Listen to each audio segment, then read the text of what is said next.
In the tapestry of life, where every thread holds a story, America in Black and White emerges as a haven for the voices echoing through the heart of our communities.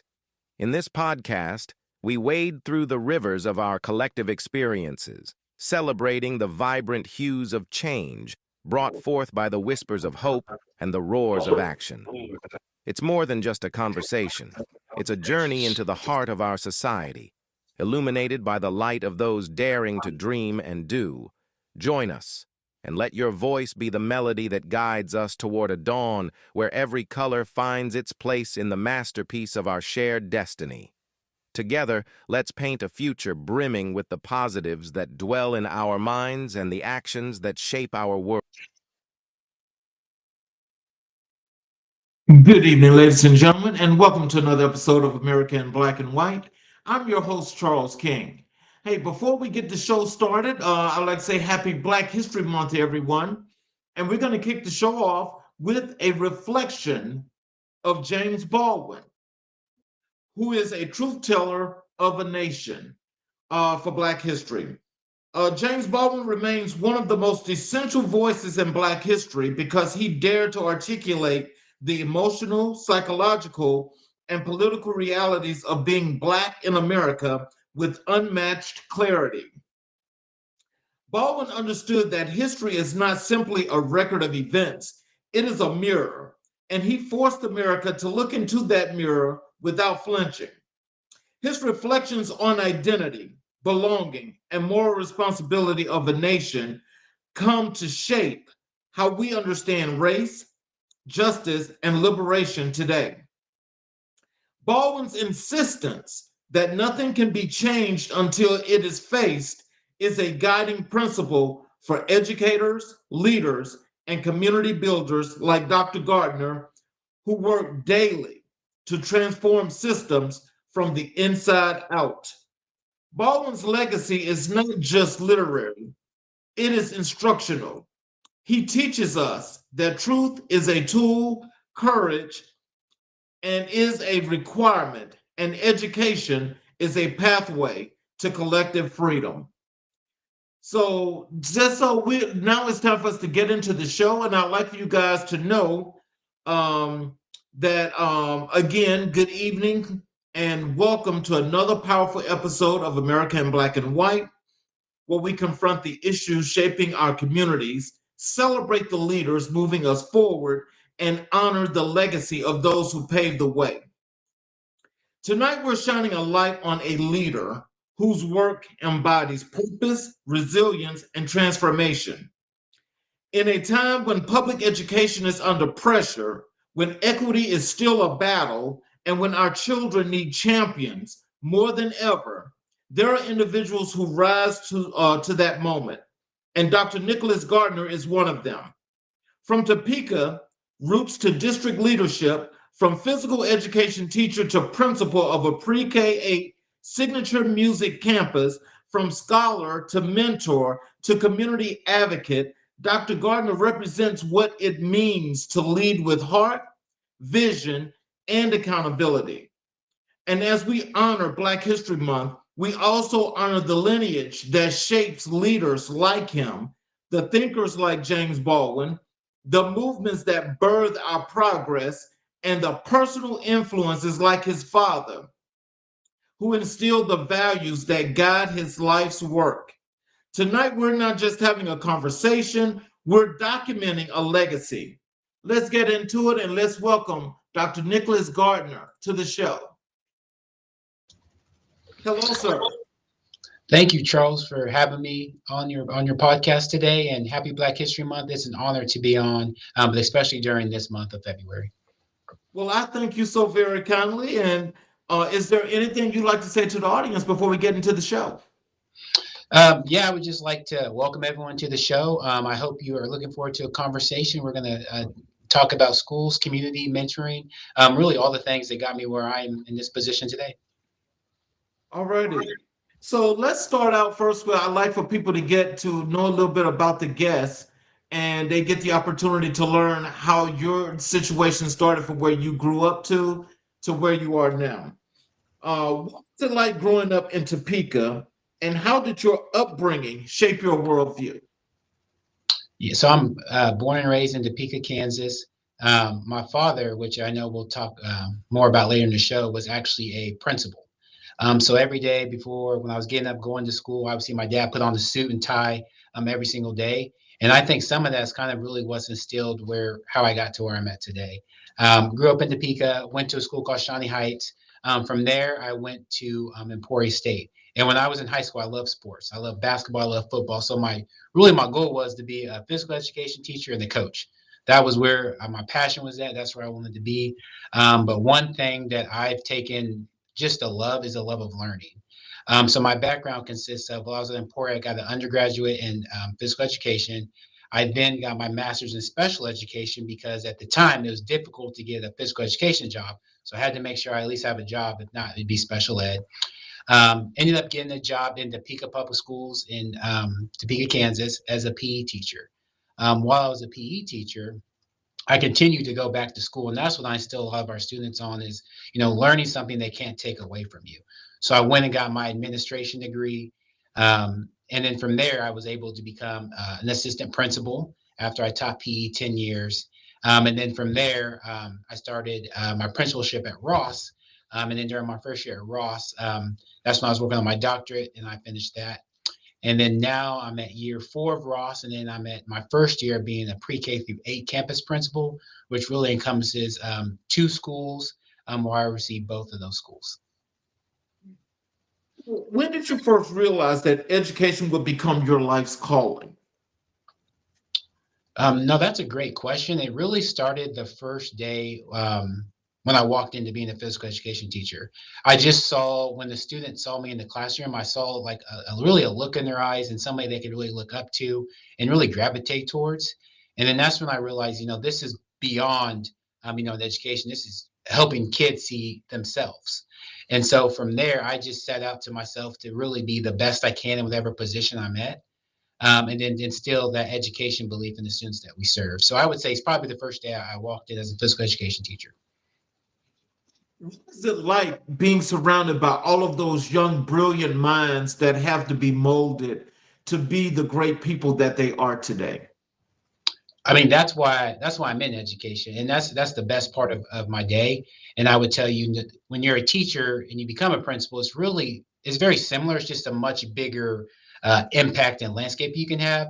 But the love of kids, I think, is what drives everyone in education and is willing to do this hard work. And it is hard work, but it's work that's really for your heart. I often heard this thing like it's called heart work, and that's what I think. Especially where I'm at, that's what we're doing every day. So, who are the mentors or teachers who made the biggest impact on you as a young man? I have a few, and it's really comes when you think about your mentors. They come at different times of your life, and when you need them, and when you look back, you can see really the impact they had. It goes to my kindergarten teacher, Ms. Roby, who I loved going to school every day. To my math teacher, I really struggled in math. My 7th grade math teacher, Ms. Bell, and then the most recently, I would say the person who's made quite a big impact on my life was my advisor for my dissertation. Those that wrote the dissertation know your academic advisor, the person you work with closely, really is the person that can really help push you over to get to the finish line. And that person was Dr. Mann for me, and he taught me just the love of research and how you can really apply it to everyday life. But also, he pushed me. He gave me feedback, and I think that's one thing I've been receptive to. He gave me feedback to help me improve my practice, and I took that feedback and ultimately got where I needed to be. So I would say those 3 were probably the biggest in my life to this point. So, when it comes to your students, what is the dialogue between you all when you're actually trying to give them some feedback or they're giving you feedback? How does that work? Oh, anyone that's worked with middle school kids, they're real quick to give you feedback on things. They're not too shy to share their opinions. But what I try to tell them is I always listen. I think that's one of the probably the qualities that I've taken in this leadership is I always listen. And so I make sure when students are talking to me or sharing the story, I'm always listening and then asking them questions. And at the elementary level, it's kind of a little bit more of that listening role because they'll tell you all kind of different things that have happened. And then the key is remembering what that student told you like the next time you run into them. So that's kind of probably the biggest thing that I've taken is I listen, but I also show them how feedback can help you. And sometimes when you hear something, because I tell our teachers a lot in middle school, they may not hear you right now, but 4 years from now, 5 years from now, they are going to hear that message. And it's up to us to keep instilling that belief in them. Your early experiences in Topeka School influence your leadership philosophy today? Um, it's shaped everything. Topeka Public Schools is where I have been my whole career. And it's really because I've met a lot of good people in this district who I would say believed in me at times before I believed in myself. Our current superintendent is Dr. Tiffany Anderson, and she's the first African American superintendent in our district. And being around different leaders such as herself and such Mr. Robbins, those minority people in those positions have really believed in me and given me my belief to allow me to have these different positions and grow in those aspects. So I would say Topeka has taught me a lot. I've learned they've given me grace along the way because you're going to make mistakes, but the key is what do you do, what do you learn from them, and then where do you go next? So Topeka is what I call my home. My family's here, and this is where I can see myself for the conservative future. So, what values did your family instill in you that still guide your work? Uh, the biggest value that my father was a principal, as I said, he's in education. My sister's in education, and then my mom, I guess you say, is the outlier. She was kind of in the business sector. So sometimes when we're having conversations, she doesn't quite understand education because it's a lot different. But she was in a position where my dad, and my mother were the first in their families to go to college. So they have started this trajectory, and all they wanted me to do was just do a little bit better than them. And I think that's probably something that I take to heart. And I'm sorry, I didn't catch the first part of your question. What values did your family instill in you that still guide your work? Yeah, the first one is education. They taught me when I only think I think they knew they were doing this. So when I was growing up, my parents would always take me to Emporia State. So Emporia State's a Division II college here in Kansas, and that's where my parents went to school. So as a young boy, I was often go up there once a year. My dad would walk me around the campus. I didn't really know why at the time, but guess where I ended up going to school? Emporia State. And I was already familiar with the campus and how to walk around. I knew the dorms. I can tell you everywhere on that campus. So I think they instilled this belief that sometimes I think some of our students don't think about college. And so that's one thing that I'm real big on is education. And then just the value of being the best you can be where you're at. So one of the lessons they taught me is whatever you do, Nick, that's what they call me, you be the best you can. So when I started the job, I worked at Dillon's, my first job in college, I had to move the items close on the shelf. I was a stalker, moved the items. They said, you make sure they're straight and they're perfect. And I've really carried those principles to anything I do is just be the best you can be. And then different opportunities will come and your way. So I would say those are probably the two biggest things my parents have both taught me. Tell us what is your motivation? My motivation is every day I walk in these halls and see so much potential, so many brilliant students who just really need someone to believe in them and not give up on them. So I'm lucky that I get to work with, I see preschoolers in a day, so I can go from a 4-year-old to an eighth grader. And just an example, today our eighth graders were enrolling in high school. So we're having conversations about high school credit and how it's important that you start on a good setting. And so I think that's probably the motivating factor for me is our students first. And then the second part is seeing the wonderful educators.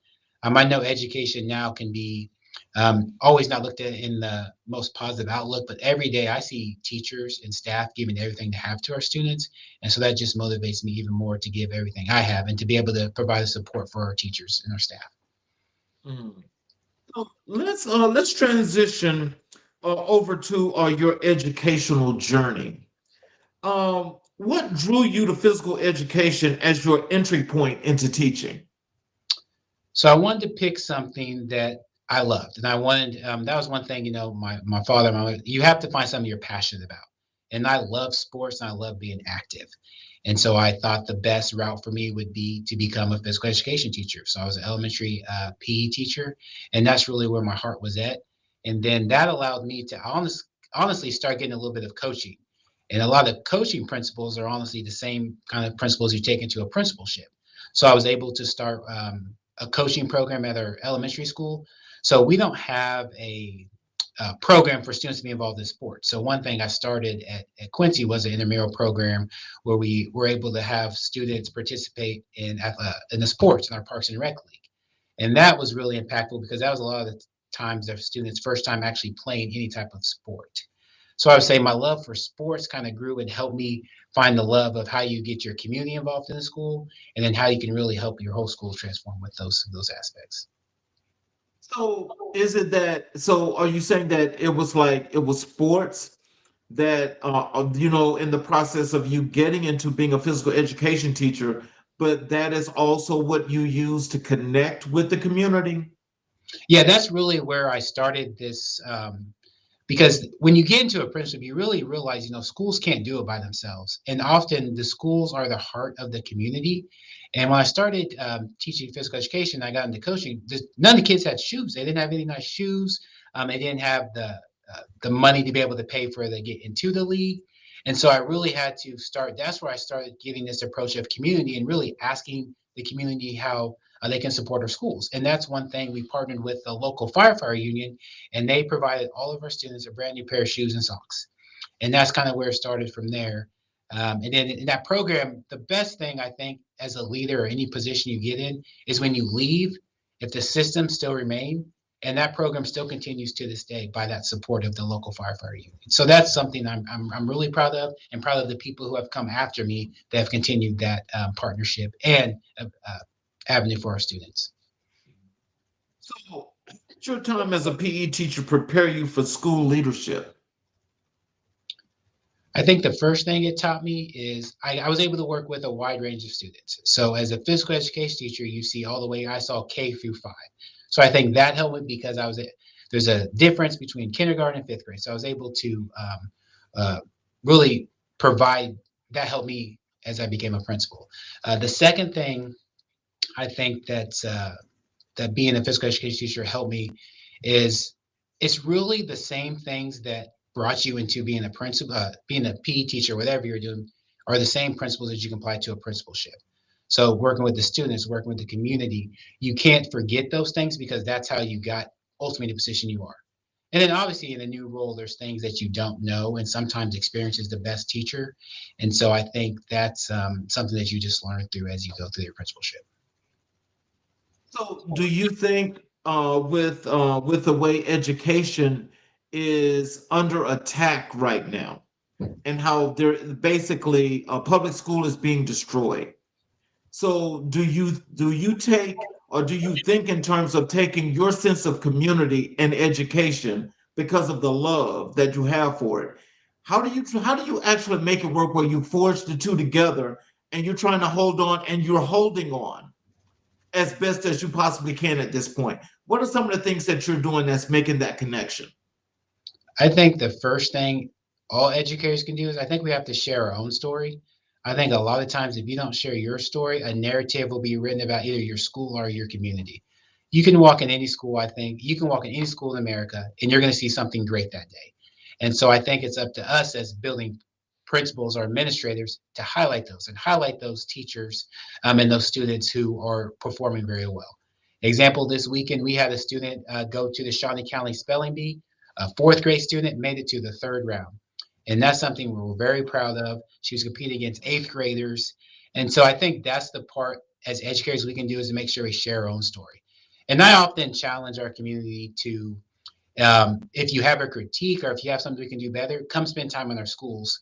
And that's kind of where we started this initiative of Be Present Mentors.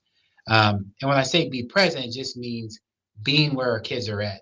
And so we have different tiers for mentorship, which I can talk about later. But I think that's another aspect, is you invite the community into your school, because I think a lot of times they want to help, they just don't know necessarily what you need help with. So it's up to us principals and school administrators and district leaders to really help our community be able to help us. And then in turn, we help them be successful as well. Because if our schools do well, everybody does well. And so I think everyone have an understanding that we're all on the same team, and then working through that together. Wow. So I'm not sure about how the actual Kansas system run because when I hear people in different cities and states and school systems, like I'll just use the one here. I'm in Georgia. And here in Georgia, it's kind of like um it's a little bit different to where, it's like how they classify the schools and like how the schools primarily, it's like they're fending for resources, or for funding, where all the funding is being diverted to one particular part of this area. Are you guys facing anything like that in Topeka? So Topeka is a little unique. So the city of Topeka itself has one district, so that's Topeka Public Schools, and it's considered an urban school district. And then surrounding Topeka, we have some suburban, smaller districts for outside of Topeka. And so with our funding is always, I think, a topic for education. But I think when you look at funding, you really got to, what I do is I look at how we're using the resources that we currently have to the best of their ability, whether it's staff, whether it's funds we're getting for students, and then what can we use that to get the biggest return on investment. And I think we have some community partners in Topeka Public Schools we're fortunate to have. So we have a company here called Advisors Excel, and they strategically have put a lot of dollars into what are the East Topeka schools, which in Topeka, those are the schools who are Title One, have some more challenges. So I think they're strategic in those aspects. And it's up to us as building principals to be able to explain, you've given us these dollars, but what's the return on your investment? And to me, the return on your investment, our overall arching theme is student achievement.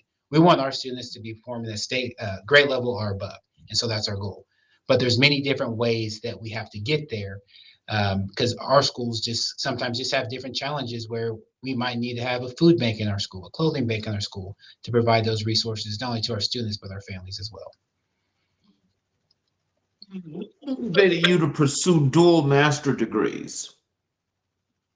That's a great question. No one's ever asked me that question. So it really, I love to learn, and I think what I was told as I was going through the process is, your degrees are something nobody can ever take away from you, and I really, really took that to heart. Is that it is something I'm proud of, because I went to school straight through, and so I think that also helped. Is I started in college, and I was done 10 years later. So I did both my master's and my doctorate all back to back, and I really the the best part of having a doctor degree now is when you hear, our young our young black boys, say Dr. Gardner, just that feeling of proud. And sometimes somebody will call me Mr. Gardner, and they'll quick to correct and say, no, that's Dr. Gardner. And so that's probably the best part of this degree, is just seeing how the students look at you and they say, are you a real doctor? And just being able to have that conversation with them and say, yes, I went to school. This is what you have to do. And then you can do it too. And so I think that's the best part. But no, I got the degrees just as something that nobody can take away from me, and to really show our students that anything is possible. The one thing that I got to say that, especially being the host of this show, that makes me more proud than anything is to see all of the Black professional men that are in this education realm, that are all of you guys are making such an impact. And it's a shame that a lot of people don't get the opportunity, to see, people such as yourself, especially as a principal of two schools. But how does that work?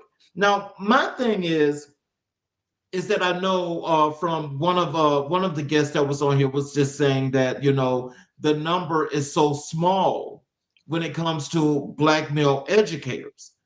What can we do, from your perspective, to start pulling in more of those qualified Black men to get into the classroom and to make the same impact that most of you guys are making? I think one, you're doing it, Charles, highlighting.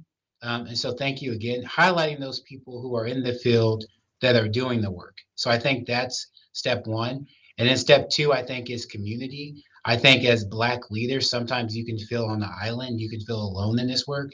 And I've been fortunate that I have great mentors who are minorities that I can talk to, have conversations with, because they understand some things just not everybody else is going to understand. So I think making sure that you have a community and then also celebrating each other. I'm real quick to see when I see something great from, another Black educator, I'm real quick to highlight that, say congratulations, because those little things really go a long way. Even if you don't know the person, but just congratulating them, that just means a lot. And so I think those are some things that I'm currently doing. And I think if we all work together to do that, we'll see, more people in our field. Dissertation topic on the schools within school model. So the school to the school model is actually a dissertation topic study over the current elementary school I work at, Ross Elementary. So prior to me coming to Ross, it was a school that had high turnover with staff, low culture, discipline, and principals. I believe they had 6 or 7 principals, like in a 13-year span. So a lot of turnover. And this was spearheaded by our superintendent, Dr. Anderson, who really challenged me, and we worked together to come up with how can we make Ross successful. And so we initially set out to have a schools in a school model. So at Ross, we have a very large school physically and over like about 600 students, which is pretty large for our district. So we divided the school in half. So we have a pre-K through second assistant principal, a 3 through 5 assistant principal. And then we took the equity mindset and said, what do our schools really need? And so we added 2 counselors, 2 social workers, 2 mental health mentors. And I think providing that equity lens, because not all schools need the same thing. And so that's really what my dissertation really looked at. And then, myself as the principal over the whole Ross itself. And so that was the premise of my dissertation. And then the research looked at 11 different factors like culture, community, uh, um, arrival dismissal, PLC process, student achievement, and every factor improved within the 100 days. And so that really shows you that when you really specifically target schools who are often hard to staff, it can really have a great impact. And then what wasn't in my dissertation was the retention factor. We were sitting there around like 90% every year since then at Ross with our retention of our staff, which is in our area, that's critical. So I think approaching the schools with equity lens and really asking, what does your school need? Is that more mental health? Is that more resources? Is it more administrators? And so that's the premise of my dissertation. And so that's what made it very special to me. It was actually real-time research in a real school with real students in practice. I want to ask you something because you said something that caught my ear. Tell me, like, how did you guys decide, in the process of doing your dissertation, how did you come to the conclusion as to what were the needs and what weren't the needs? How did you come up with that? So when I originally started my dissertation, and this is where it's good to have good advisors. I really want to do something on zip codes and looking at different schools. In my dissertation, Cherry, this is probably the best advice he said. That's going to take you a really long time. And he's like, I know you're trying to save the whole world, but get your doctorate, then save the world. And so I really took that to heart, and I did it over controlled something that I could have an impact on. And I didn't know if it was going to be a positive or a negative when we really looked at the impact of the schools in the school model. And that's what's also kind of sparked, which I know we might get into in a little bit, is how we came up with this pre-K through 8 campus model. Because it's really been modeled after our schools in the school at Ross, and now we're trying to carry that over to the middle school for 6th, 7th, and 8th. It's really just being strategic and making sure that you have the adequate resources and the different staff for those challenging schools and areas in your school you need the support. Well, I can tell you this. I know Thurgood Marshall is very proud of you. I know he's very proud of you. So, like, with that, for what you've done, as far as this part of education and what you're working on and trying to stabilize this, are you taking this out into like different organizations or foundations or whatever have you, and presenting and giving some ideas as some things in what you'd like to see as in the change of education? Yeah, well, we've really, I've really only taken out to our different community partners, and I've also shared this data with our staff as well. And then going into this year, when we looked at the middle school, so our schools are actually connected. So they're connected by a bridge. So it has sixth, seventh, eighth grade on one side, and then we have our pre-K through fifth grade on the other side. So we're talking around 1,000 kids across both campuses, 180 staff. So it's a very large responsibility.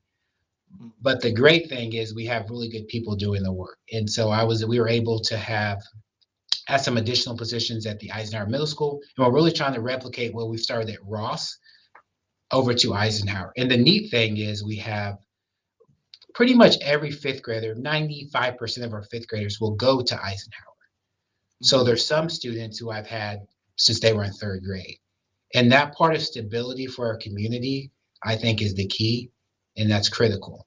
And I think that's probably the thing the dissertation maybe didn't discover, but that I'm seeing the results paying off now, is how stability and consistency in the community really ultimately pay off in the long run. There's a comment. There's a couple of comments here from Dr. Dennis Whitfield, that's alluding to what you were saying with the what your mentor told you about saving the world. He says that's what they told him too. No, that was real good advice. I was going down. I was a lot of research, and he's like, "You get your doctorate, then you save the world." So yeah, no, I completely agree with that.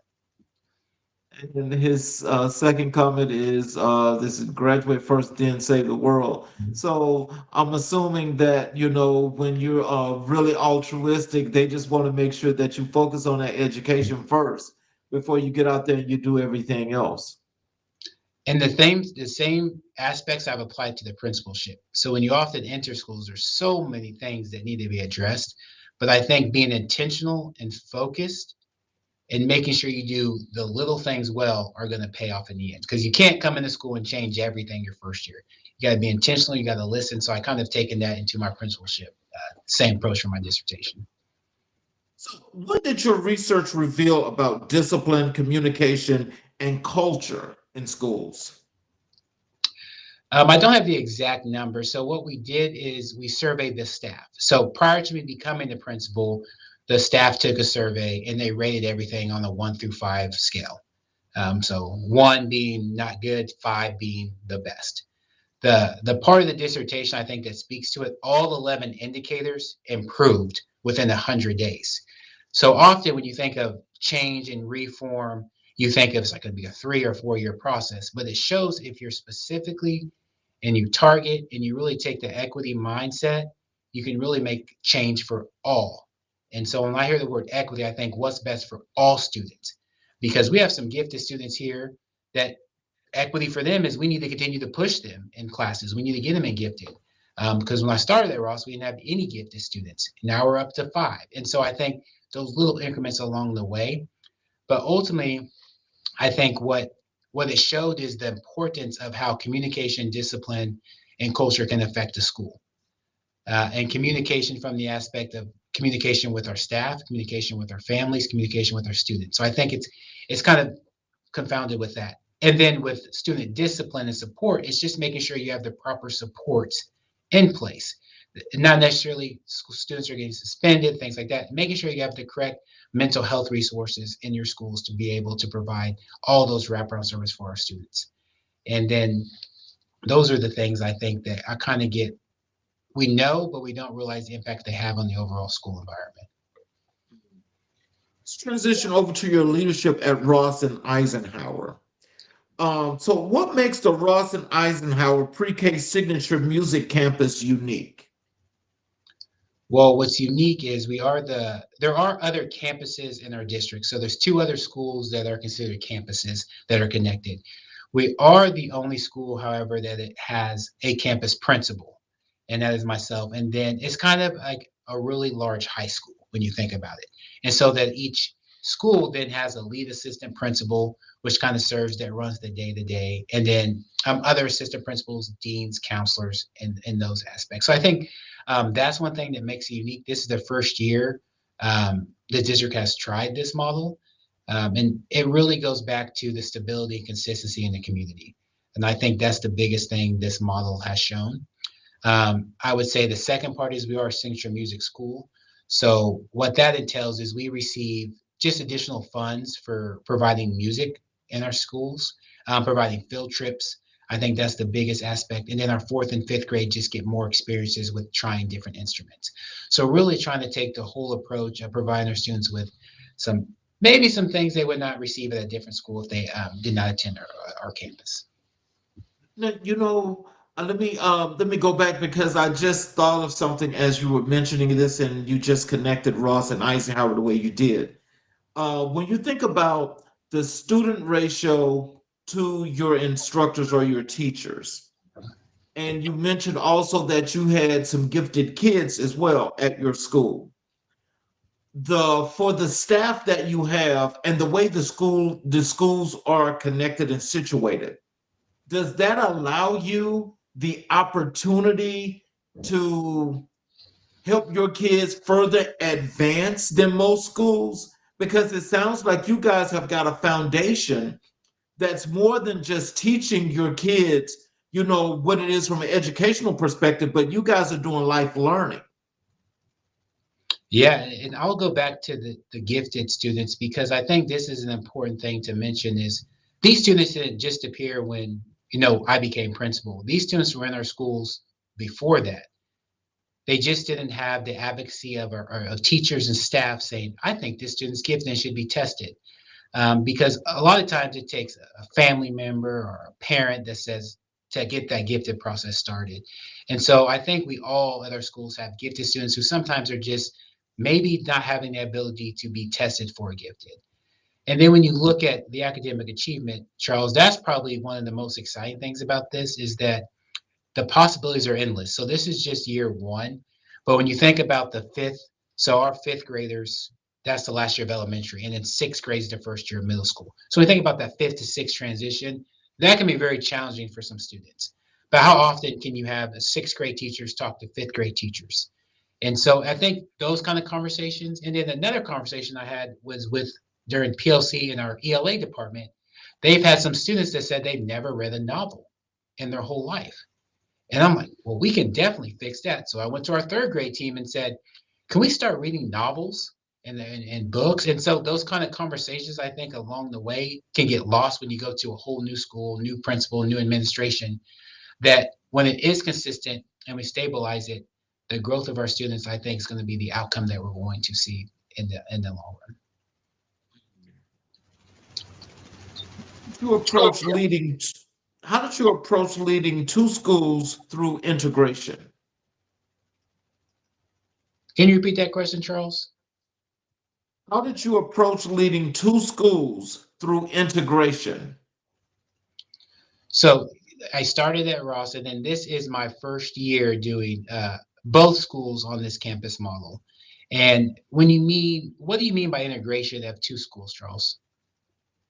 I mean, like through integration, I'm gonna say as in, bringing the kids that are in the 1 through 5 with the kids that are in 6 through 8, that integration.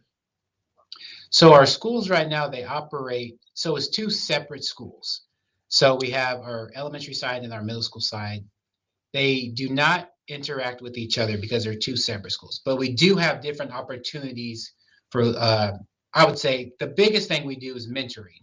So we do have 2 periods a day where our middle school kids actually will come over and mentor, run small groups with some of our elementary students. And the impact that has is one, those students are also receiving a grade for that class, peer mentoring. And they're also really the younger students look up to them. So when I think of integration, those are some of the things that you can do when you are a campus. We also have our fifth graders come over and have lunch there to get that early exposure every day to our middle school. And then today we actually had a performance at Eisenhower where we brought our whole fourth grade to be able to see a quartet, like an orchestra performance.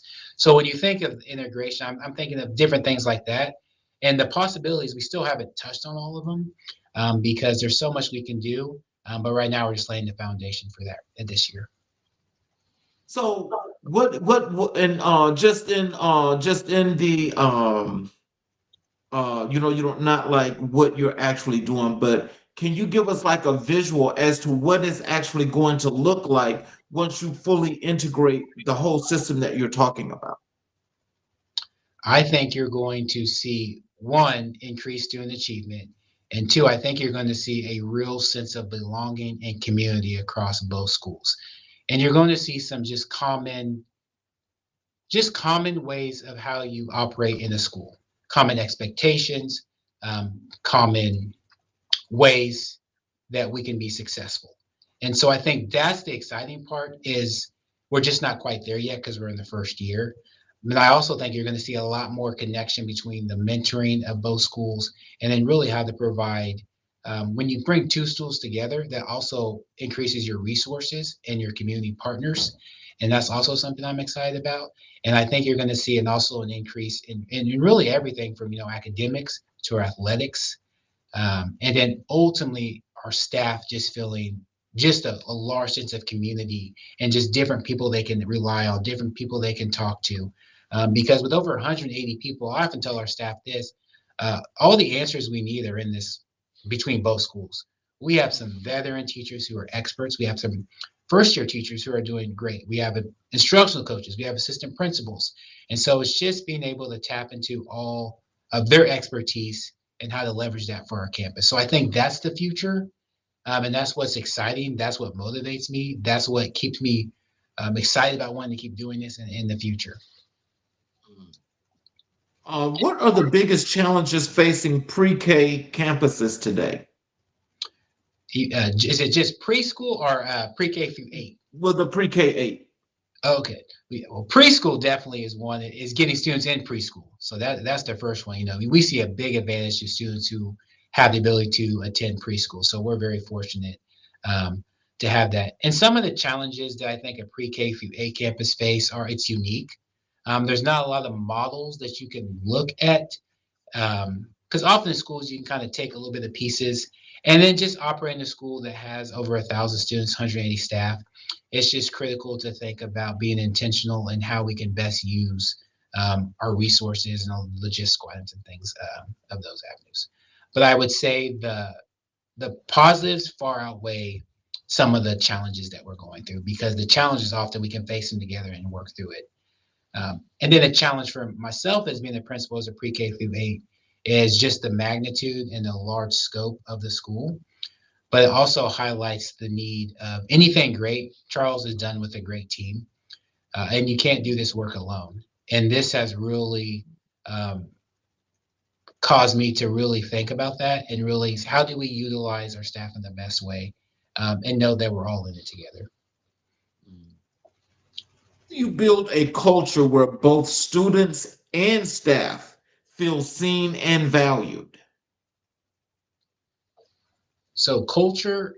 So if I think of culture, because culture was one of the first things um, we addressed when we came to Ross was the first thing was culture. And culture to me, I view culture is how your school operates on its worst day. It's often easy to be a principal, on the good days when everything's going well, but when things hit the fan or when you have a tough moment and a tough, uh, challenging thing that happens at your school, that's when really your culture sets in. And culture, I think, it starts from the teachers. It starts with the principal, but as the principal, I think you hold the culture and something that you have to consider every single day. And I think you model the culture by how you what you do each day in the building, from talking to staff, from listening to staff. I think highlighting staff is one thing that I'm really big on is highlighting when you see a staff member doing something well. And then ultimately, when you highlight our staff and you have a good culture, it trickles down into our students. And one thing with our students that we really focuses on is we want to catch them doing the right thing. And so we highlight our students weekly. We have student month assemblies. And then one thing we also started was recognizing growth. So our students in Kansas take a MAP test, which is 3 times a year. And one thing we want to do is we want to make sure we highlight the students who have shown growth. The goal is achievement. The goals keep moving towards proficient, but we also have to recognize the growth of our students. So just finding ways to recognize your students in many different ways as possible, from attendance to growth to behavior, and then with the staff really looking at the same way. But it comes down to how you model that as a building principal and your administration team every single day. So, what does equity look like in your building on a daily basis? I'm glad you asked that. And equity to me is providing the students, it's really meeting the students where they're at. And so equity can look different day to day. I think equity is important for everybody. Like I mentioned earlier, it's important for the students who are already on grade level. How do we continue to push them? How do we work with the students who are behind?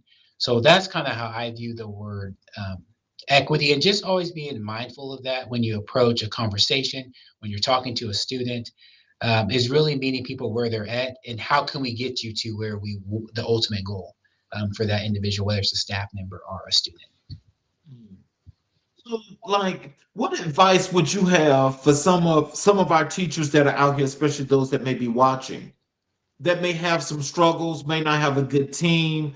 Things are like are looking really dull, and they're looking like it's like nothing's gonna happen. What is some advice that you can give them to help them to at least come up and push up and feel a whole lot better about their situation? I would say continue to be the light. Often in a dark room, we need those who can carry the light and carry the weight of the team, but also just being great where you're at and control what you can control. In education, there's so many things that could happen in the day that you have no control over. But what you can control is your attitude and how you approach your students in your classroom. And if you model that, I think that'll help your other team members if you're having a difficult time, but ultimately it will help yourself and your students in your class. So I would say control what you control and then model what you expect from your students. Transition over to your work and your mentorship and community impact. What inspired your involvement with the Minority Leadership Academy?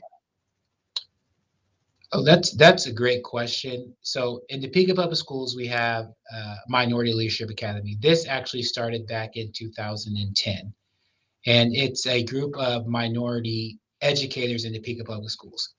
And currently, it's open to administration, teachers, classified. So there really is no specificity. The great thing is it's for people who want to be a leader. So we do have some people in Minority Leadership Academy who are teachers and just want to be a leader in that aspect. We have others aspiring to be principals. We have others aspiring to be assistant principals. So we just have a vast array of people. And what's great about MLA is the acronym Minority Leadership Academy is it's a group where we can really come together and have sometimes tough conversations, but just really authentic conversations. And what's neat how this has transpired is we've been given some just opportunities that would not have come my way personally if it wasn't for MLA. We partnered with a company called Evergy. So Evergy is a big electrical company here in Kansas, and they've actually provided training to us for free. So there's twice a year we'd go to a training in a business where one of the trainings was the Clifton Strengths Finder. I know that's pretty common, crucial conversations. So we've been able to take on just some of those trainings that you necessarily want to get in the school. And then the biggest thing we do as an MLA group is we want to give back. So each year we give a $500 scholarship to a student in Topeka Public Schools who's going into education. And so when you think about, minority leadership, you think about our own growth, but also how we're giving back to those students who want to pursue education. So it kind of goes back to your original question is how do you get those students in the door, talking to them, get them an education, and then providing them a scholarship and resources to help sustain that throughout their time in college.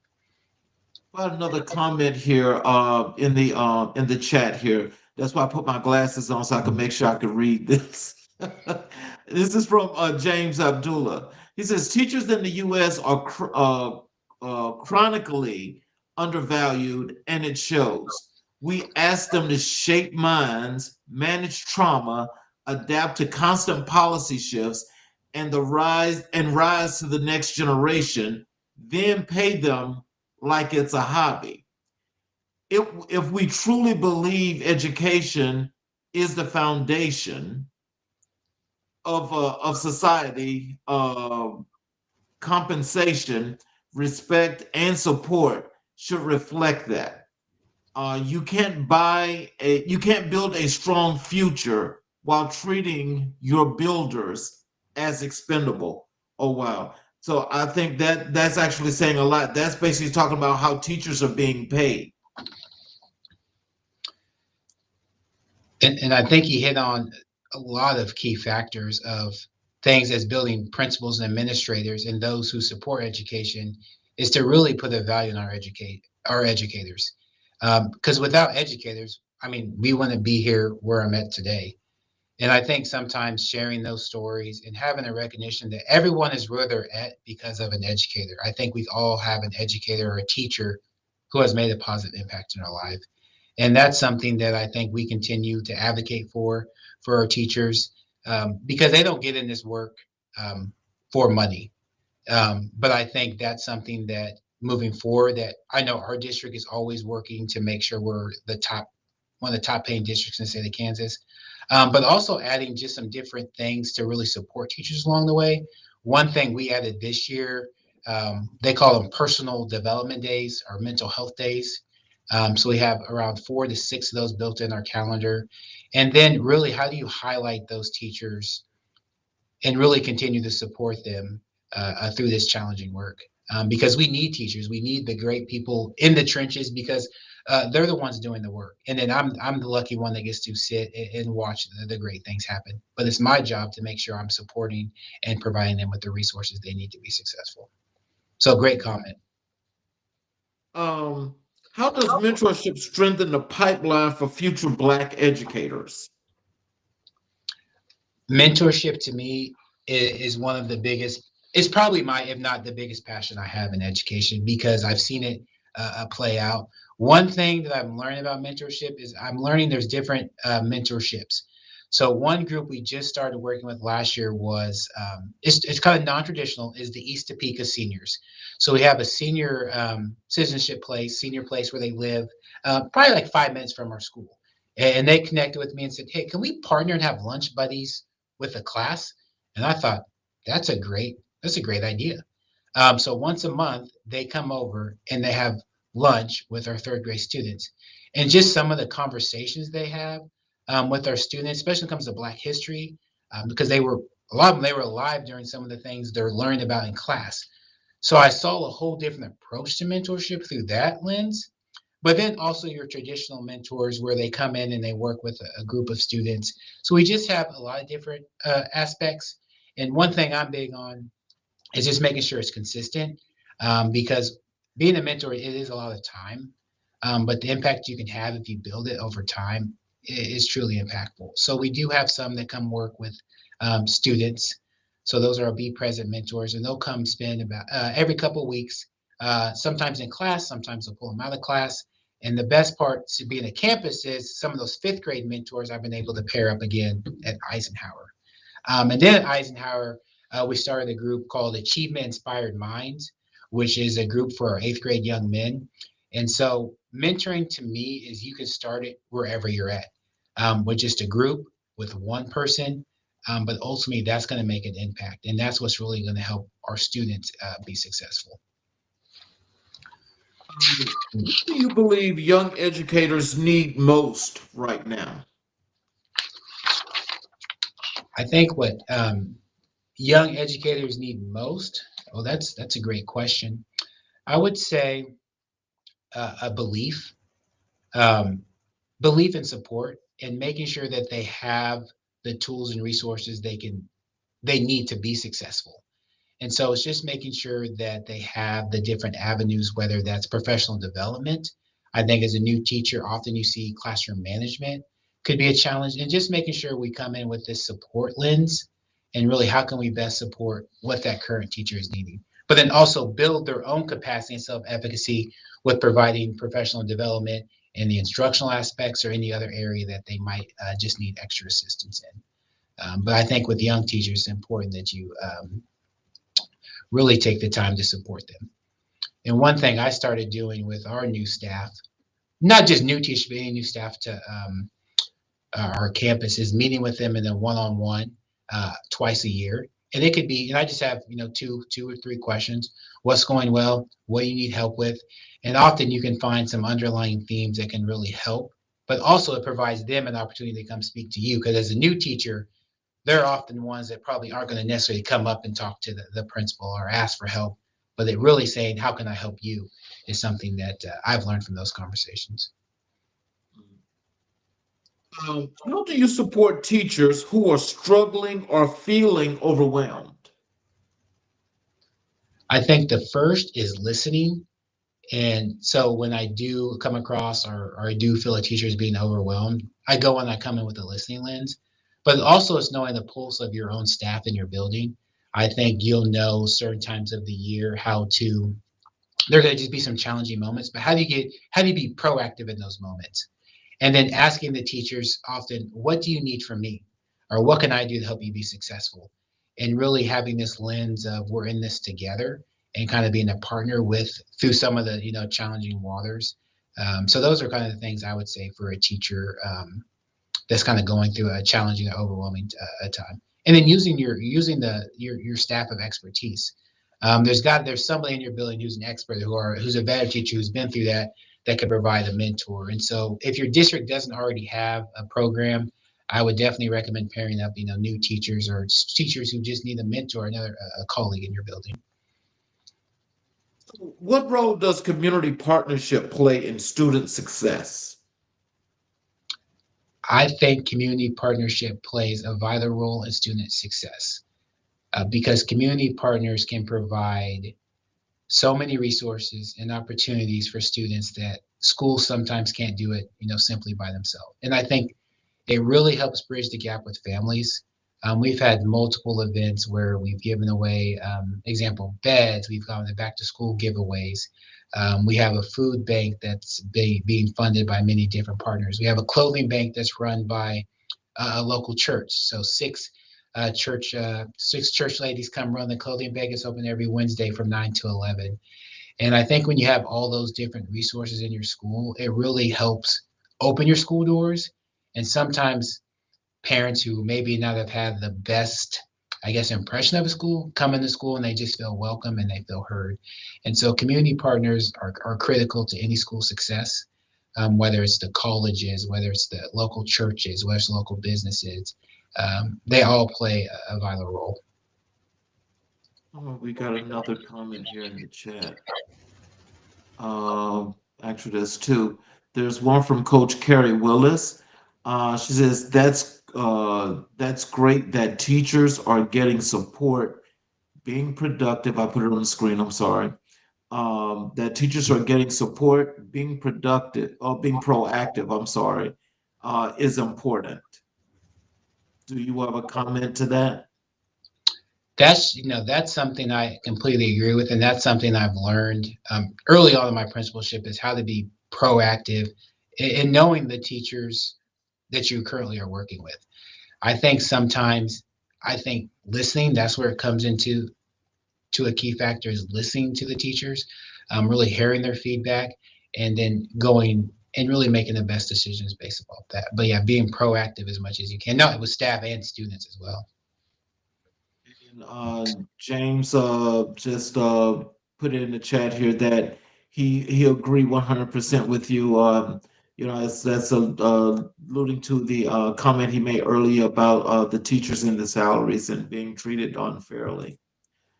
Um, I want to transition over to your vision, your purpose, and future here in education. What does transformative leadership look like in 2026 and beyond? I think leadership moving forward is going to be transformative. I think with how technology is advancing, the state of education, it's extremely important to be transformational. And I think when I think of transformational, I also think it means to have a um, learning lens and being flexible. So when I say a learning lens, education is changing, but the key as a leader is to always continue to learn, whether it's listening to podcasts that you have, Charles, yourself, reading books, talking to different people in the field. I think that's something that I've really come to grow into, and then also asking for help. Even as a principal, I think at times it can be challenging. But I think when you're going through a challenge, or if you need, hey, can you just come show me how to do a walkthrough, or can you come help me with this situation? Really asking for help to help yourself grow. And so when I think of transformational leadership, I think moving in 2026, we all as leaders have to be transformational, and really be the leaders that our schools need. And I think that's the part that really keeps me motivated. We're the leaders that the schools need. So, how do you measure success beyond test scores?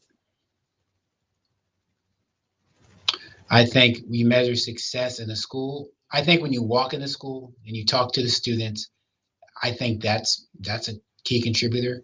I think when you talk to the staff, I think if you create a really this sense of, the theme, like it's a common thing to say is this sense of belonging, but how do you go further and really what is a sense of belonging in your school? How do you feel when you walk into the building? How do you feel when you interact with students? And so those are the things that I look at, beyond the test scores, because there are so many other more, there's important things in the school besides test scores, but it's really centers around our students and then the staff that's doing the work in the trenches. How do they feel when they come in the building? Do they feel supported? Do they feel that they can be innovative and take risk? Um, so those are the things I think about when you think about school success and culture. Goes back to the culture piece for how that would work. But there's one the other part to that question Mhm. that I just want to throw out there and see maybe how you feel about it is what do you think we can do to rid ourselves of actually teaching students to pass a test instead of doing real and do real education? Do you think that's ever going to change? I I think so. I think it can change. I think some of the aspects when I think of like the test taking, I see the critical factors of what can we do to prepare students for life, because there are going to be tests in life. There are going to be different licensure tests, but to me the important thing that I have seen that's been beneficial is watching our students set goals for themselves. So when you look at a score or you look at an individual mark on the test, looking at the goal and say, well, where do you want to be? Do you think you did your best? Do you think there's something you could do? So really looking at the steps along the way, because that translates to everything. I have a lot of students maybe want to play in the NBA. Okay, well, what steps you need to do to be able to do that? What are some goals you can have for yourself? So when I think of test taking, I think of how do you teach our students to set goals, and then what are the steps needed for the students to actually reach those goals? Because one of my favorite phrases that I love to say is, you shoot for the stars, because if you don't get there, you'll at least be a lot closer than you would have been if you didn't try. Because I look at myself today and think, 10 years ago, would I see myself in the position? Absolutely not. I never thought I'd be sitting in this seat as a principal of two schools. So those are the things I think we can teach our students through those test taking. But how do you make it applicable for life? The coach Carrie Willis just put this in the chat. She says school districts definitely should have transformational leadership. Um, what is your long-term vision for the Ross Eisenhower campus? The long-term vision is really, it starts with the foundation we're building now, is just the continued improvement of our schools every single day, every moment of the day. But ultimately, we want to be a school that, when you walk into it, you feel that sense of community.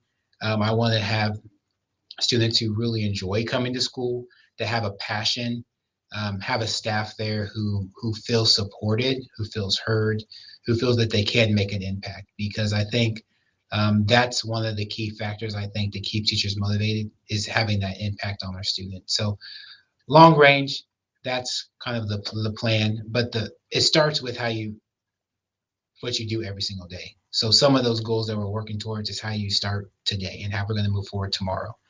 So that's kind of the long range plan for our schools.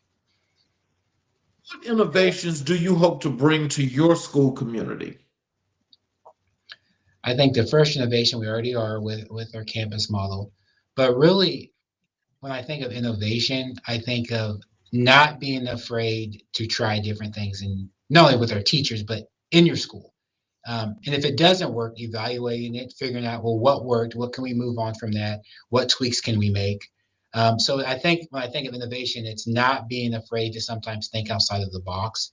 I think a lot of times we can get stuck into how it always has been, or this isn't going to work. But really providing that innovative lens, and that's what's the most exciting part of being on this campus is we can be creative. We can think, we can ask our teachers, what do you think about this? Or have we tried this? Could we do a professional development together?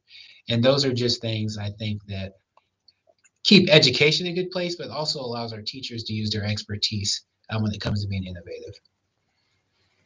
So tell us this, because I mean, your plate is so full, it runneth over. What keeps you grounded during challenging seasons? Oh, that is a great question, and that's been something that's been very reflective. Is for myself.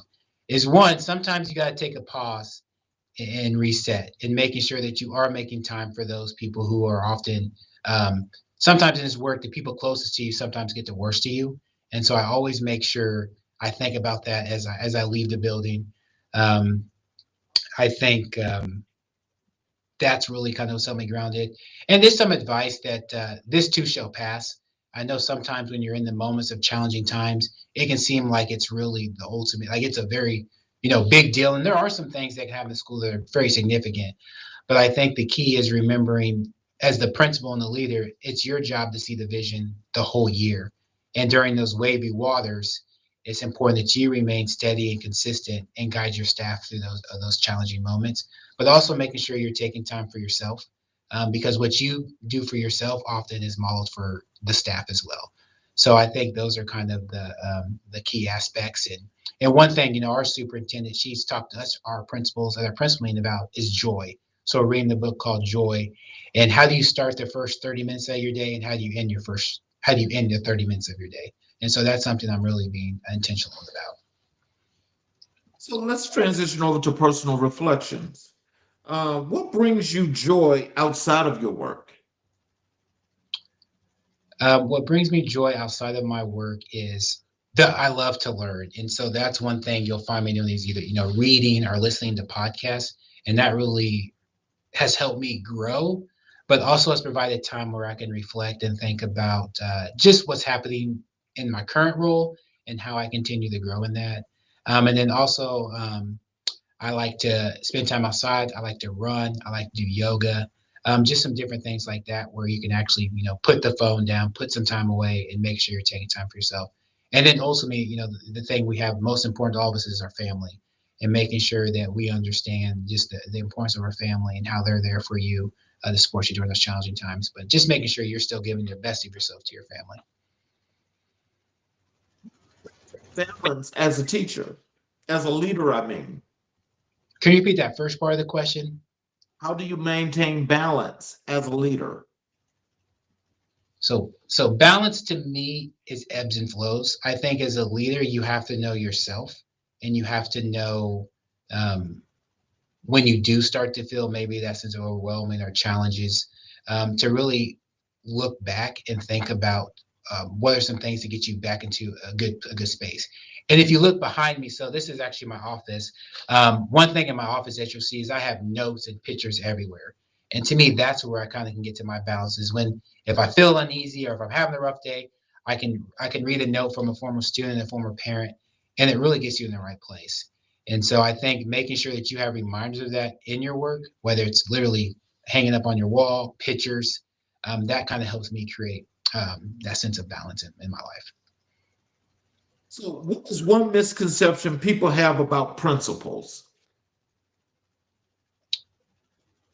One misconception I think people have about principles is that's a tough question. I think sometimes as I think people could think we might have all the answers, and that I think as a building principal, the best thing that I've learned is are you vulnerable, and how do you ask for help? And I think that's one thing that I've really worked on modeling for our staff, and that allows them to feel that sense of ease. So I think that's probably one thing that I think could go a long way is that principals do have a lot on their plates, but they also are humans, and and need help sometimes. And I think that's what probably one of the things I would say. Uh, Coach Kerry Willis just put this in the chat. Some of the innovative programs should focus on teacher health, including financial wellness. It's a key aspect that's often overlooked. I'm glad you're looking for ways to revolutionize. No, that's a great point, and I think that's something that I'll take back to our team is that financial literacy piece. Not only for we talk about a lot with our students, especially in middle school, but financial literacy for teachers as well, because that's something that we all could work on. What is a moment in your career that affirmed your purpose? So when I think of a moment, I'm probably going to go back to this is going to be over time. So when I first became an assistant principal, this is my very first day at Eisenhower Middle School, um, and I walk into a classroom, and a student had their phone, and so obviously you can't have your phone on in the class. And I went to get her phone, and she basically told me, "You're not getting my phone," but maybe use some different wording. And I was like, okay, I came in thinking I'm the assistant principal. She's gonna give me no, that didn't work. And it really, you hindsight now this student is going to be a senior, is someone I've stayed in touch with throughout our time. And she often said to me during that time, like, you don't know my life. You drive your fancy car and then leave and come back. And so it really showed me the power of relationships. And sometimes with our students, with uh, this word respect. I think often respect is earned, and I think um, that's one of the moments that I take with me is that today what we see from our students might not be the outcome they have, and sometimes it just takes time in building that trust and relationship. So I would say it's one moment, it's moments over time that have really helped shape me. Coach Kerry Willis also says here, I put it on the screen. I was a teacher for over 20 years. I'm excited. You humanized the role of principal. Yeah, to me that's critical, not only with principals but our teachers as well. Often many people bring different. When you have a large staff, there's always going to be something. And one thing when I think of being a human is that's what we are first, is we're human beings. And so one thing that I always try to do, there's always when staff members are going through a hard time, I'll try to send them a little card. During on their birthdays, I write them a birthday note, and just those little things that I think sometimes can be overlooked, but really play a part of that human role. It helps to bridge that connection between your staff and yourself. Is a lesson you learned the hard way. Oh, I would say this lesson I continue to learn is one thing that I learned. So when I started as teaching the physical education teacher, I remember one of my, I guess, evaluation or critiques was you don't have enough excitement, you don't have enough energy, and what I learned during that is you have to be authentic to yourself because I can't be that person because that's just not my personality. And I'm a principal. I lead with my heart, and sometimes your heart can get you in trouble um, because you might give people a second chance. You might just do different things that really or sometimes can be not looked at in a different way. But the one thing I've learned is always be yourself, but learn from your mistakes and just make sure that you continue to do what you feel is in the best interest of students in your school, and then you'll be okay in the end. Let's go over to your legacy and impact. What do you hope your students remember about your years from now? I hope, simply put, I hope the students say, we had a principal who cared and showed up for us. And I think that if I have that impact, that'll mean a lot. Um, I think when I'm all said and done, I think I continue to give everything I have every single day. So I have no regrets in those aspects. Um, and so those are kind of some things I think that, but the students say that I cared and I showed up for them. I think I would be pretty happy with that. How do you want your staff to describe your leadership? I would say very similar. I would say I hope the staffs at both schools feel that they have a leader who truly cares and invested in our community and our schools, but also a leader who is visible. I think that's the key factor. Is I always want to be a principal that's approachable, someone they can talk to. I mean, the open door policy, but really meeting the teachers where they're at, going to their rooms.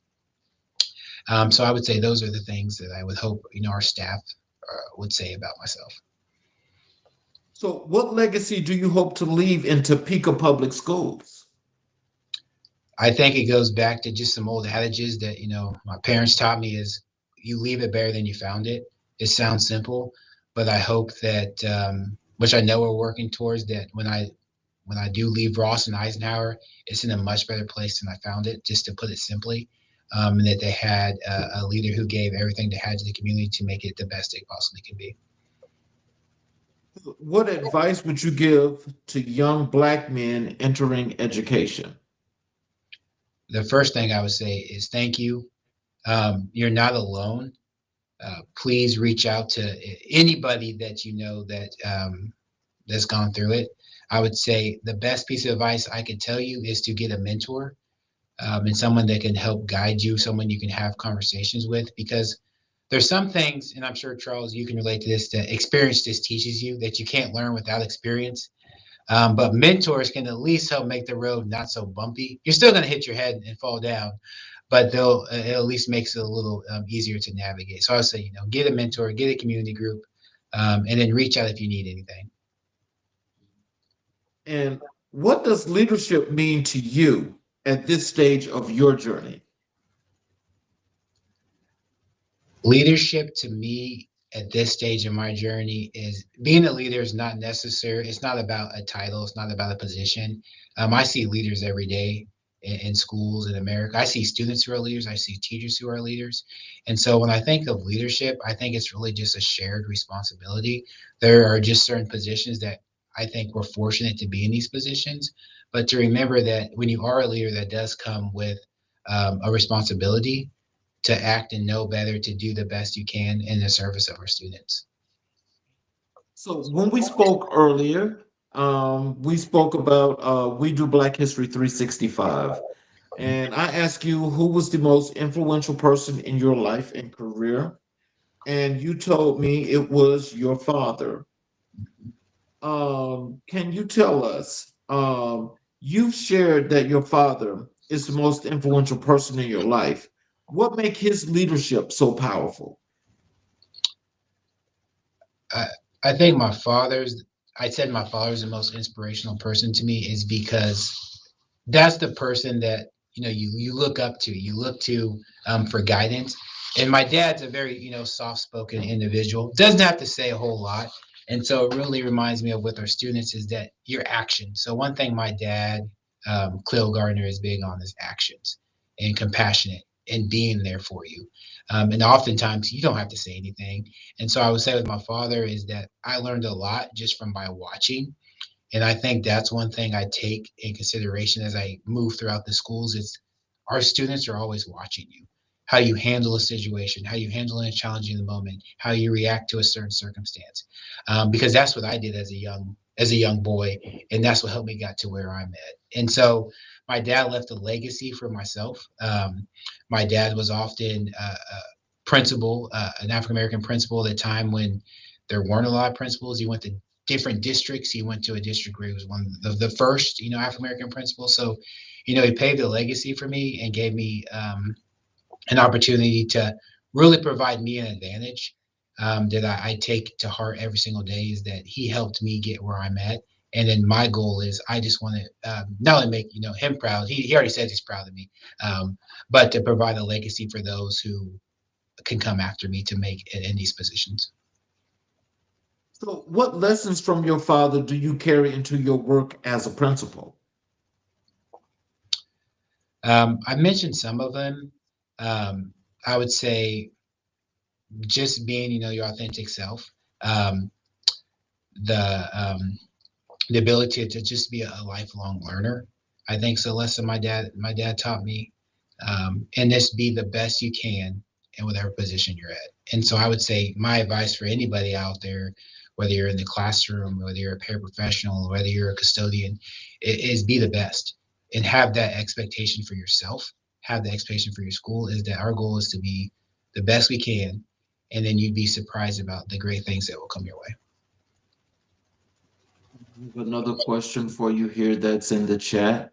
Coach Carey says, being a principal of two schools must be challenging. It's great that you found ways to have balance. Does your school have yoga or meditation classes for staff? We do not. We have partnered, not this year, but 2 years ago, we did partner with a yoga studio, and they came twice during the school year and provided yoga to our staff. But no, that's another reminder that I should reach out to them. I think providing those avenues for staff um, is a great way to not only build community, but build those self practices or self care routines within the school by offering a yoga class after school, a meditation class after school. And I do know some of our teachers do those yoga and meditation with our students. I know during some break because I have seen that in the classrooms. How did he model strength, discipline, and compassion in ways that shaped your identity? Talk about your father. I would, with strength, I would say just being courageous, and strength doesn't necessarily always have to look strong, like figuratively, but strength can just be coming to work every day, um, being the consistent leader that your school needs. And so I would say that's one thing I think my dad taught me. The Probably the biggest lesson is strength can look in different ways, and strength's often needed at times when other people are not strong. And so I think that's something that I can take away from my father. What is one piece of wisdom from him that you find yourself repeating to students or staff? Oh, that's um, be where your feet are, be present, be the best you can in whatever you're doing, and I think that's will get you a long way in life. You honor his legacy through your leadership. Well, I hope I'm honoring his legacy through my leadership. And often people ask me kind of at what's your 5-year plan, 10-year plan. I really don't. I really thought about this, and I don't have a 5 or 10-year plan because 10 years ago I didn't think I'd be here. It goes back to what I've stated many times: is just being the best you can be in whatever you're doing. And so that's kind of the legacy I hope that my dad would say about myself. So let me ask you a few questions here about Black history and legacy. Can you tell us, how does Black History Month influence your work as a leader? When I think of Black History Month, I think of all the people who came before me. And that's not something that I take lightly. And sometimes I can feel my ancestors when I'm going through those challenging times, or when I'm going through those tough moments. I can feel those who came before me, that without their sacrifice, I could never be a principal of two schools. Let alone one school. And so that's something that I take with me every single day. And I think that's helped really provide really a framework for not only Black History Month, but as we operate every month at the school as a Black leader. Just that weight and responsibility, I think, is something that I don't take lightly because of all the people who have sacrificed for me. And then as a leader, when you think about Black History Month, I look at the different things that we can, as a school, do. So whether it's putting things in the hallway, having assemblies. One thing we had is different guest speakers. We brought in as many African American and minority speakers just to come talk about careers and talk about how they talk their story. Because it just takes one story to relate to a student. And so when I think of Black history, I just think of the legacy and the work that still needs to be done in our schools. So can you tell us, why is it important for students to see Black leadership in their schools? to show that it's possible. Often what I find with the students I talk to is if they don't see it sometimes, they don't believe it. And so I think when I think about my career, how many black teachers did I have, or how many minority?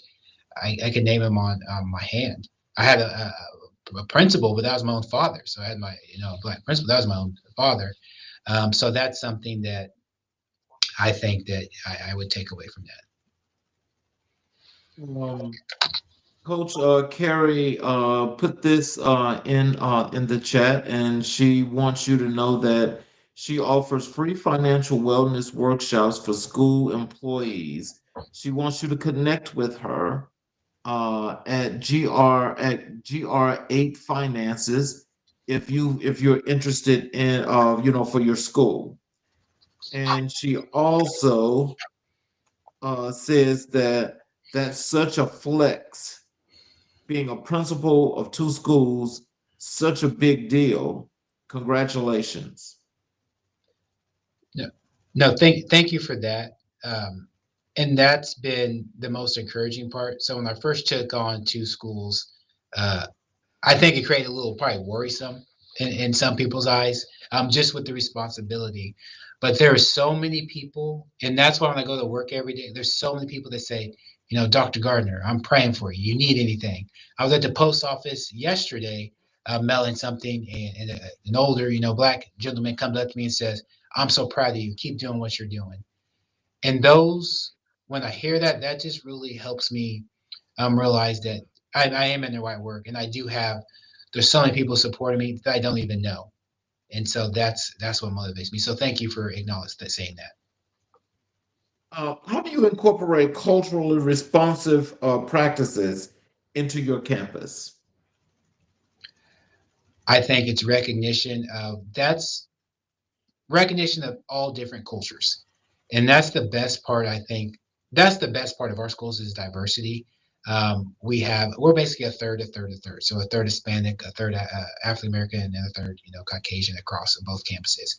But recognizing the values and heritages of all different races, all nationalities, to provide well-rounded students. So I think that's the best part of our campus is when you leave our campus, you're going to have exposure to the Hispanic culture, you have exposure to the African American and Black culture, and just making sure that you spend the time to recognize the different cultures because they all bring something vastly unique to the table.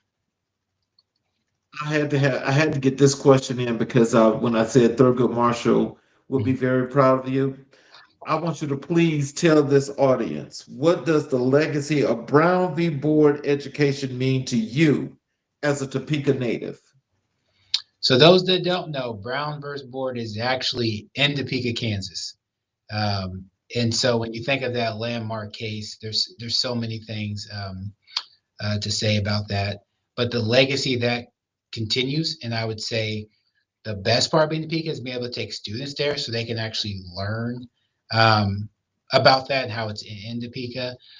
So I would just say the legacy, and then what are we doing since Brown v. Board is kind of the question that I've been reflecting on.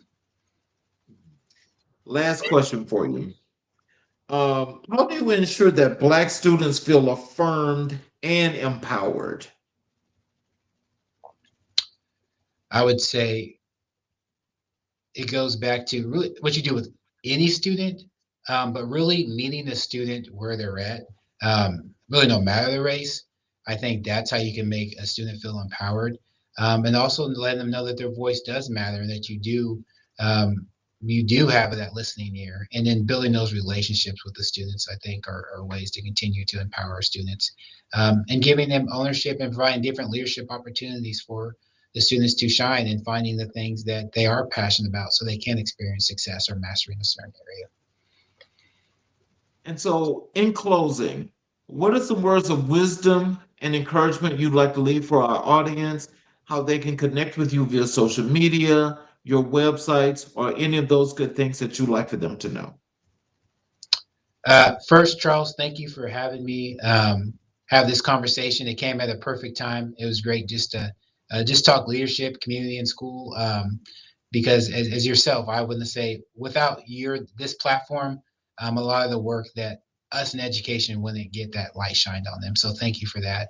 I would say anybody that's interested in connecting, I am on LinkedIn, but also feel free to look up our schools, Ross Elementary and Eisenhower Middle School. Send us an email, call us, and then anybody out there who is just needing someone to talk to, have different conversations with necessarily in education, feel free to always reach out. In the words of wisdom, I've said this many times, just be the best you can where you're at, and the great things will continue to happen. Well, before closing, I just want to tell you I appreciate you so much for being here. And for those, of course, they wouldn't know this unless I say it, but we booked this booking like maybe some like 6 months ago, or was it longer? Right, six months ago, I think you're right. Yeah. And I tell you, it was well worth the wait. And I want to let you know that I appreciate you for being here, but also, as you've been told before, I am so proud of the accomplishments that you are making, especially in this education realm as of today's time, because that's something that I know has got to be very, very difficult. And we definitely appreciate you.